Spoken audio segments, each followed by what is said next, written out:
Ya Allah biha, ya Allah biha, ya Allah bihusnil khatimah. Nah, rasai kayak apa? Yang tidak ada berbuat kecuali Allah itu. Nah, supaya bisa merasai itu ada dua jalannya. Yang pertama disebut tariqul hidayah wal inabah. Yang kedua disebut tariqul ijtiba wal istifa. Ada jalan hidayah dan inabah, ada jalan ijtiba dan istifa. Nah, hanya dua jalan itu.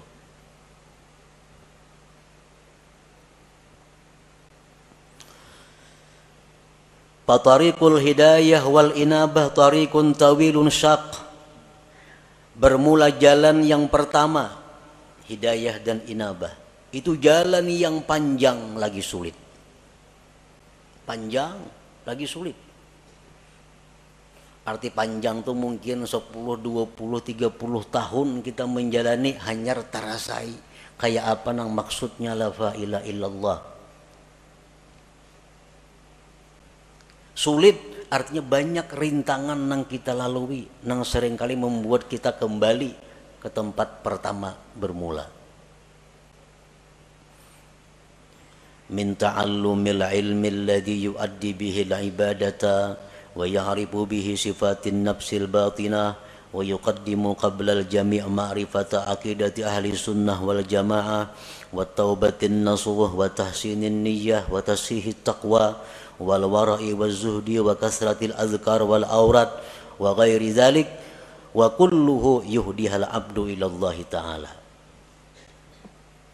Belajar dahulu ilmu, nang dengan ilmu itu kita bisa beribadah, bisa sembahyang, berwudu sebagainya.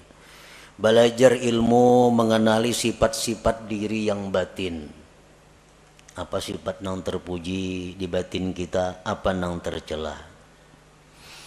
Berakidah ahli sunnah wal jamaah, taubat nasuha, niat yang bagus, takwa yang benar, wara, zuhud, banyak berzikir, banyak berwirid dan selainnya.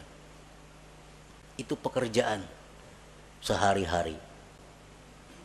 Ada yang 10.000 zikirnya sehari. Dan mungkin ada yang berpuluh-puluh tahun hanya diberikan Allah rasa bagaimana itu ma'rifatullah tadi.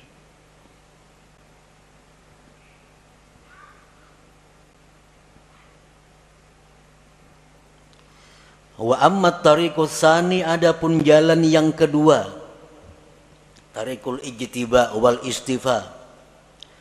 Fayakunul bad'u minallah ilal abdi. Jalan yang kedua ini adalah jalan di mana Allah yang ingin menariknya. Jalan pertama tadi si hamba nang baka hendak, kisahnya si hamba nang hendak ma'rifat lalu nya beribadah, beramal, berguru.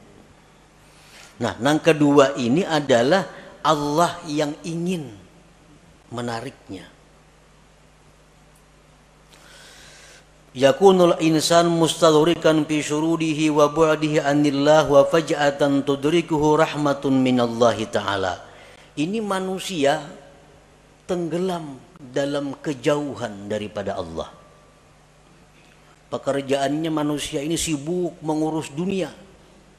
Kada tahu diwirid, sembahyang pun kadang-kadang pray. Pekerjaan-pekerjaan maksiat banyak dilakukannya. Tetapi secara mendadak Allah memperdapati dengan rahmatnya.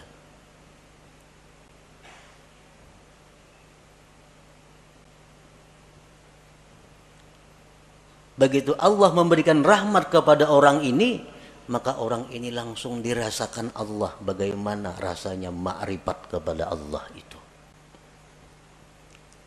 Banyak tokoh-tokoh yang terkemuka yang melalui jalan yang kedua ini, seperti Fudail bin Iyad, Malik bin Dinar, Utbatul Ghulam dan lain. Orang yang dulunya sesat, dulunya jahat, tetapi Allah dengan rahmatnya secara mendadak mengejutkan, menarik orang ini. Seperti Fudail, kita mendengar tahu kisah Fudail bin Iyad, orang yang kehidupannya hanya jadi perampok di tengah jalan. Perampok di tengah malam satu hari hendak menaiki rumah kekasihnya.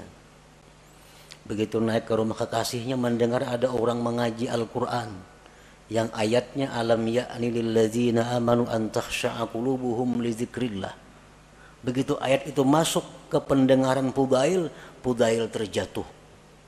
Nah, setelah itu Fudail tobat, langsung ditarik oleh Allah Subhanahu wa taala, dirasakan bagaimana ma'rifat kepada Allah. Akhirnya Fudail menjadi salah seorang aulia besar pada masanya itu.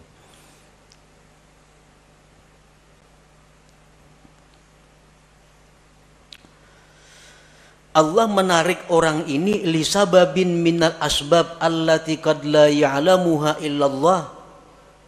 Allah menarik orang ini karena ada sebab yang kadang-kadang sebab itu hanya diketahui oleh Allah.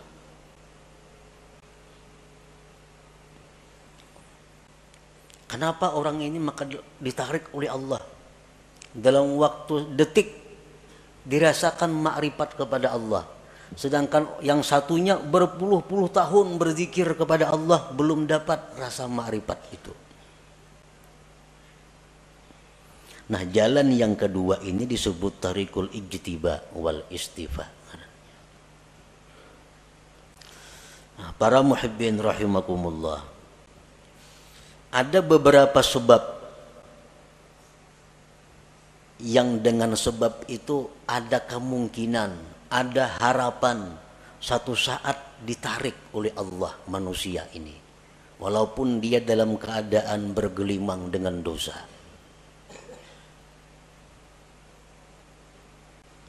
Pertama, dengan sebab ilmu. Orang ini pada dahulu mengaji, sekolah pesantren, ke majelis taklim, bertahun-tahun udah mengaji demikian, pesantren tamat sekolah, timbul ke kampung bulik buntat, nah, minum arak, berjudi, berzina, pekerjaan. Nah, tamatan pesantren nih. Nah, orang seperti ini pada akhirnya satu saat ada kemungkinan ditarik oleh Allah dengan cara seperti tadi, berkat ilmu yang dia pelajari selama sekian tahun dahulu kala itu. Nah, bisa kena orang ini jatuh sakit, nah, sadar, insaf, dirasakan oleh Allah bagaimana orang yang makrifat kepada Allah itu. Nah, sebab ilmu. Jadi menuntut ilmu ini kada ada ruginya, tak amalakan kah, kada kah. Pokoknya bila ilmu tuh ada keuntungan. Ada keuntungan. Yang kedua, as-sakha, pemurah. Pemurah. Orang ini macam-macam maksiat dilakukannya, tapi pemurah. Pemurah. Pemurah itu dalam arti agama lain dengan arti adat. Ini pemurah dalam arti agama.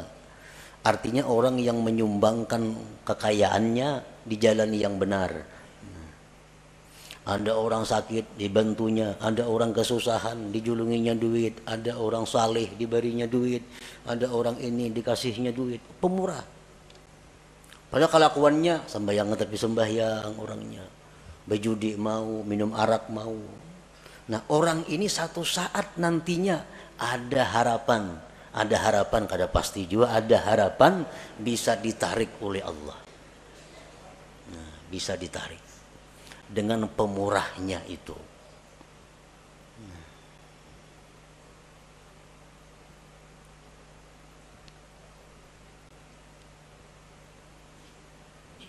Yang ketiga, al-adlu, adil. Nah, ini seorang pejabat. Seorang pejabat ini bergelimang dengan dosa. Macam-macam dosa dilakukannya. Tetapi satu orang ini, dia adil. Sewaktu inya menjabat, di matanya sama, semua adalah rakyat.